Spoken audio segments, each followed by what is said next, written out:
pledge. I commit to be vigilant and bear in mind at all times the risk to myself and my colleagues from COVID-19. I promise to take all necessary precautions that prevent the spread of this deadly virus. I promise to follow and encourage others to follow the key COVID appropriate behaviors, to always wear a mask, face cover, especially when in public places, to maintain a minimum distance of 6 feet from others, to wash my hands frequently and thoroughly with soap and water. Together, we will win this fight against COVID-19.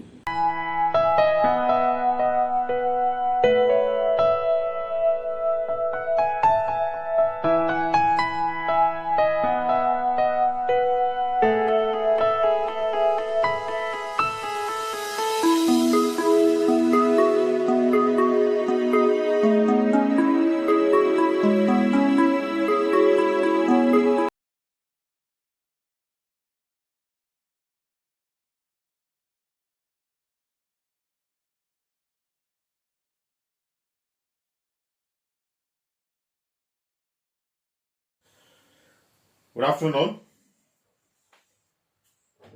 Last class we started talking about decline of Mughal Empire, and already the introduction I had given.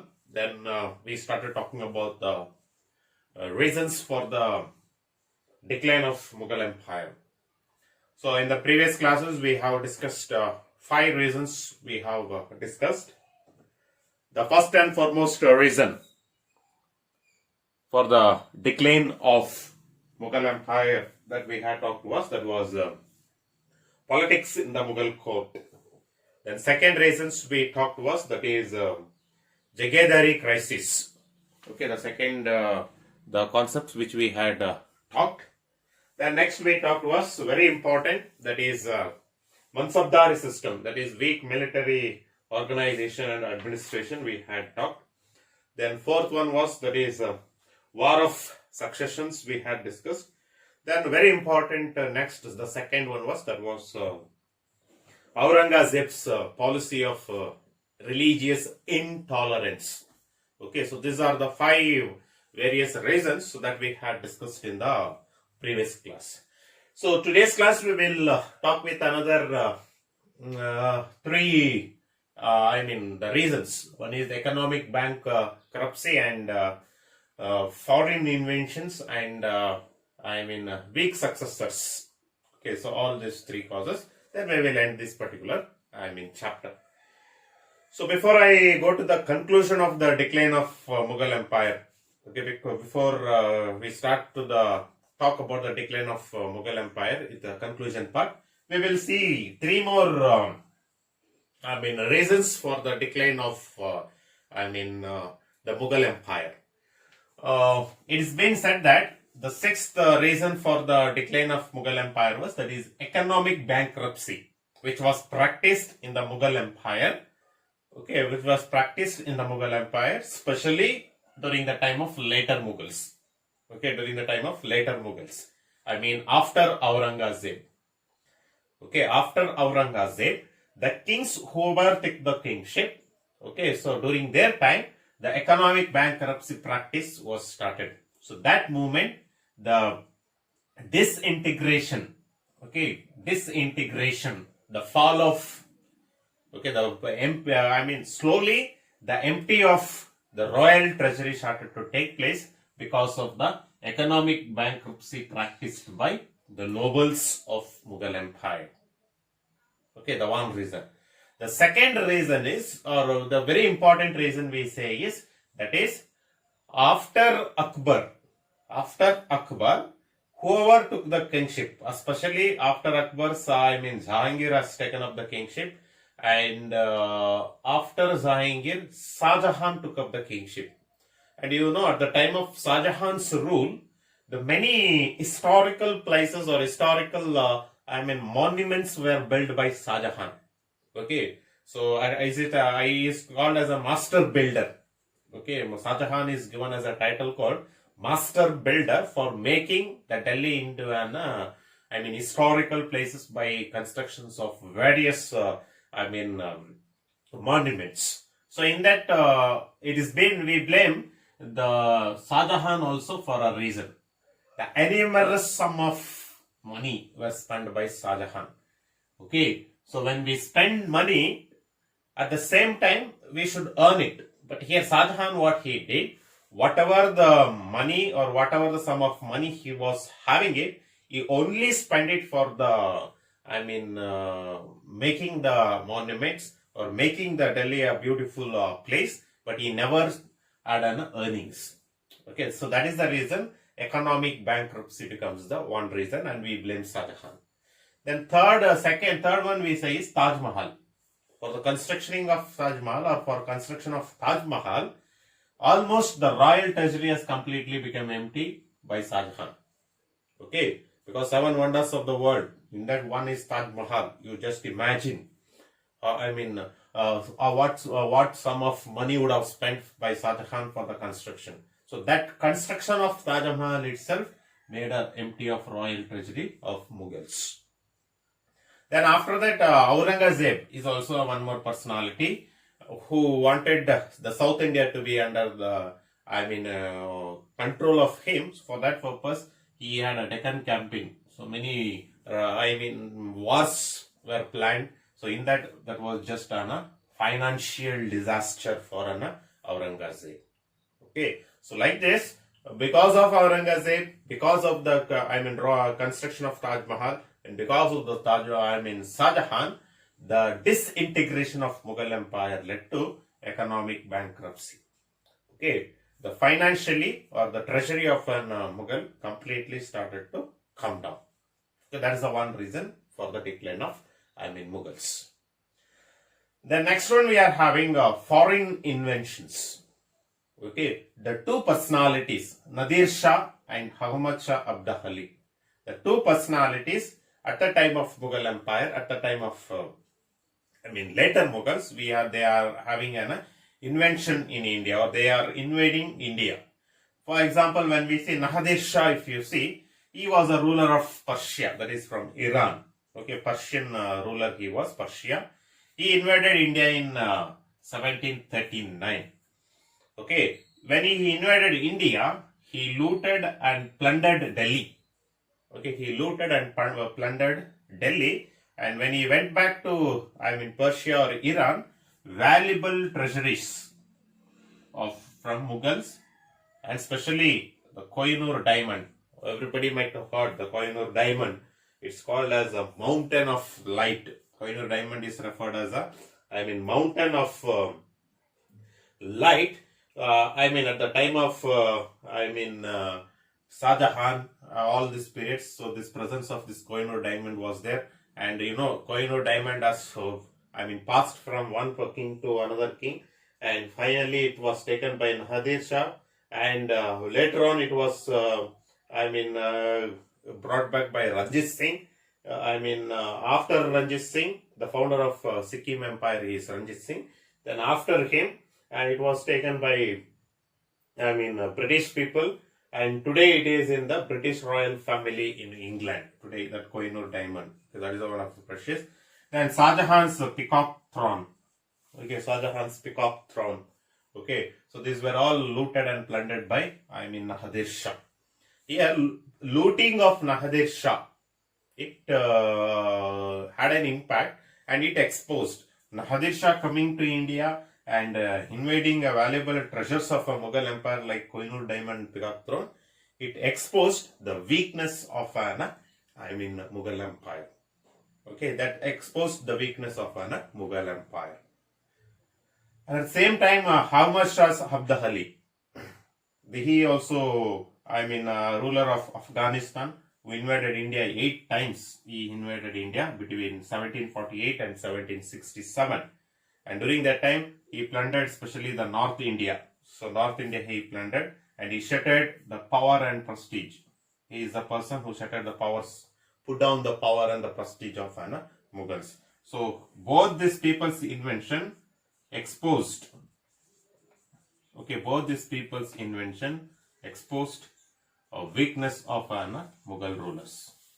So that was the one advantage for the remaining the foreign the countries like British, for example, like a British, which gave an advantage for to have an implement of their power. So in India, okay. So this is the one more reason for the decline of Mughal Empire. Last we are having is that is weak successors. Okay, Aurangzeb till early Mughals. Aurangzeb, as we know, the Aurangzeb person we call Iron Hand. Aurangzeb won alone with the Iron Hand, so he ruled the Mughal Empire. But after Aurangzeb, whoever took up the kingship, that is all were called as later Mughals. It starts from the later Mughals, which starts from Bahadur Shah from 1707 to 1757. Or sorry, 1707 to 1857. Till the last, the ruler, that is Bahadur Shah Jafar. Okay, till this personality, all were called recognized as weak successors. Why they were recognized as weak successors? If you see there, these people were having three qualities. Okay, all the later Mughals were having three qualities. One quality is they're all pleasure loving. Pleasure loving kings means, they never bothered about the dynasty or they never bothered about the kingship. Instead, just eat, drink, sleep. So these were the pleasure loving kings. And completely they are weak. They were not like Aurangzeb, or they cannot be compared with their forefathers like Akbar. Like Akbar, no qualities, war qualities or technique, the way of ruling. That was not there. And they were inefficient. Inefficient means they are not, they were not having any capacity and capability to become a king. But since they were royal family, their kingship was given. That inefficient was there. Okay, these three concepts were there with the all later Mughals. And later Mughals were puppets in the hands of powerful nobles. If one person is a king, the king has to control the entire kingdom. But here, later Mughals rule, what happened? They were, for the sake, they were the kings, but the real power was given to the powerful nobles. And these kings were like puppets. Puppets in the sense toy. Okay. Whatever the nobles said, to that they say yes. They were like a toy. However the nobles wanted, they were using this particular, the kings. Okay, that's the one thing. Then, Mughal Empire was divided into, a number of provinces. Like North was separate province, Central province, Southern province. Okay. And we are having, Deccan province. So like this, the Mughal Emperor were completely, it was classified into number of provinces. And each provinces were under the control of one governors. So when these governors who were taking care of this province under their control, when they came to know that later Mughals are weak and inefficient to be a king, so that people what they did, so they themselves started having independent kingdoms wherever the province they were having it. That we will see in the next class. Next lesson, we are going to see which are the independent kingdoms. Okay, the provincial governors set up their own independent kingdom. Why they could explain, start up their own independent? Because the Mughal Emperor had a weak government. Weak government was there. Nobody were there to ask the, governor. So they themselves started establishing their own independent kingdom. Then setup of independent kingdom made a breakup and collapse of the empire. The 5 province means, it's like a 5 pillars to a Mughal. Okay, this 5 province slowly by slowly it got breakup and it got collapse means, then it is obviously it makes the entire empire to be declined. So that's how the existing of regional kingdom or rise of regional kingdom or independent kingdom made the breakup and the collapse of the entire the Mughal empire. Okay, so that situation, one group called British, they decided to challenge the authority of Mughals. They decided at that situation, this is the right time to take India under the control of British. So that's how the British people took the India under the control of them in the 19th century. Okay, and as we conclude, these are the 3, another 3 reasons for the decline of, Mughal Empire. Finally, when we come to the conclusion, So British people challenged the authority of Mughals, and finally by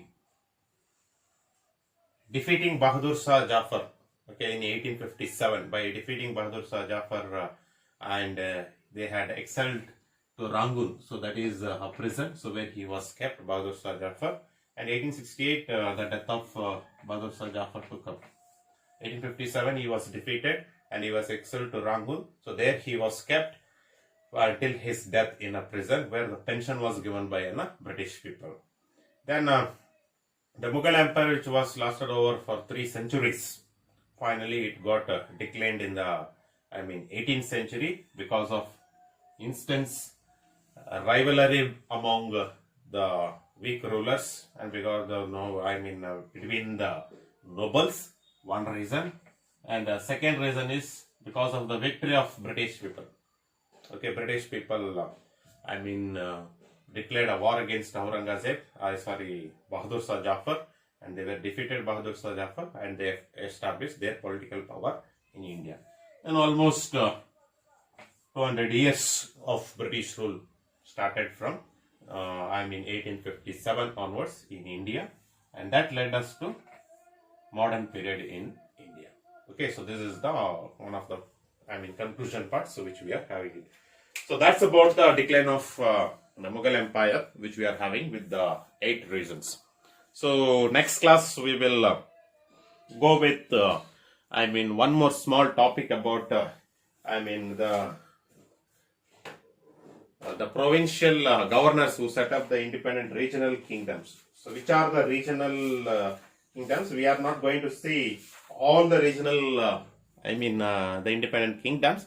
We are going to see some of the important regional kingdoms which were established, which led to the decline of the Mughal Empire. So in the next lesson, that is rise of independent regional powers in India. So in this chapter, so we are going to discuss. So when we discuss that chapter, some more things you will come to know about this Mughal Empire. Thank you.